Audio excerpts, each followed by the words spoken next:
आलिया भट्ट एक हिंदुस्तानी अदाकारा हैं। पैदाइश 15 मार्च 1993।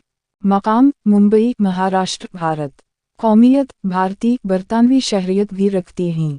पेशा अदाकारा गुलकारा प्रोड्यूसर। सरगर्मी के साल 2012 मौजूदा।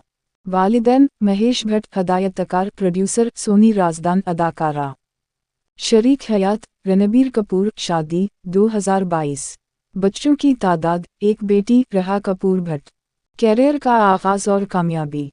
आलिया भट्ट ने 2012 में किरण जौहर की film a student of the year से बॉलीवुड में कदम रखा।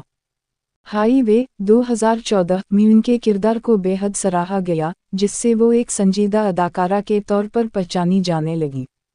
हम्पटी शर्मा की दुल्हनिया 2014, कपूर एंड सन्स 2016 और डियर जिंदगी 2016 जैसी फिल्मों में उनकी अदाकारी को पसंद किया गया। 2016 में उड़ता पंजाब के लिए इन्हें बेहतरीन अदाकारा का फिल्म फेयर अवार्ड मिला। राजी 2018, गली बॉय 2019 और गंगूबाई काठियावाड़ी 2022 में शानदार अदाकारी ने इन्हें बॉलीवुड की सफ अव्वल की अदाकाराओं में शामिल कर दिया। 2022 में इन्होंने बराह मसतरा में रणबीर कपूर के साथ काम किया, जो उनकी शादी के बाद रिलीज होने वाली बड़ी फिल्म थी। दीगर पहलू। आलिया भट्ट ने अपनी production company eternal sunshine production भी शुरू की है। वो कई ब्रांड्स की एम्बेसडर हैं और फलाही कामों में भी हिस्सा लेती हैं। इन्होंने नेटफ्लिक्स फिल्म डार्लिंग्स 2022 के जरिए प्रोड्यूसर के तौर पर भी डेब्यू किया। आलिया भट्ट की मकबूल फिल्में a student of the year 2012, highway 2014, दो स्टेटस 2014, हम्पटी शर्मा की दुल्हनिया 2014, उड़ता पंजाब 2016, राजी 2018, गली बॉय 2019, गंगूबाई काठियावाड़ी 2022, बराह मसतरा 2022, राखी और रानी की प्रेमा कहानी 2023।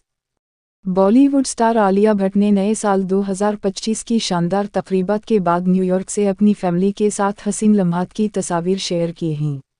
आलिया और रणबीर कपूर के साथ उनकी बेटी राहा भी मौजूद थीं, जिसने इन तस्वीर को मज़ीद ख़ास बना दिया।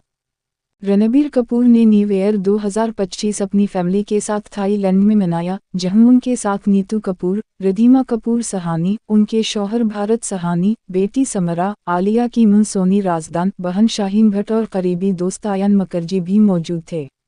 नीतू कपूर और रिधिमा कपूर ने पहले ही इस फैमिली ट्रिप की झलकियां सोशल मीडिया पर शेयर की थीं, लेकिन आलिया ने हालिया फोटो डिंप के जरिए मद्दाहों को मज़ीद खुश कर दिया।